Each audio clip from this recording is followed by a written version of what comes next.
tubig, hindi siya sa waterfalls na nagaling. Nope. Siya nagaling doon sa nakita nating malaking sapa. Nope. Kahon.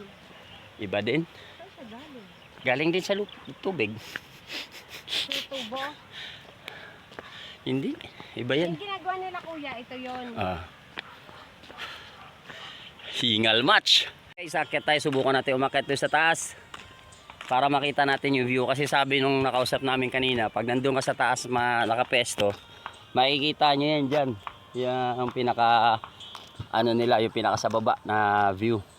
So actually dito ka dati kasi, itong kalsada na to, wala pa to dati. Nagkaroon na ng kalsada. So kasama ko ngayon guys, si Quincy. Ayan.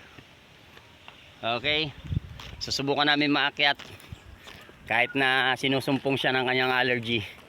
Actually nangangat ito pag sumumpong yung allergy niya pagka pinapawisan.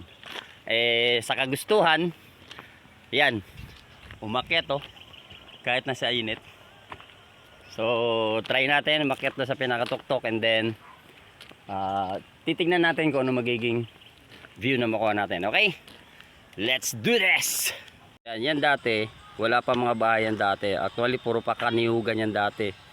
Niyog tsaka yung palayan. Ngayon sinakop na ng mga nagbabahay yung mga structures hanggang dun sa taas. So natitira na lang ngayon na bakanting lupa. Eto, tapos may mga kalsada na. At ayun sila kuya gumagawa. Yan. Picture na, kita tayo doon kasi it's getting hot na. May pawis na. Yan sila yung mga gumagawa dito.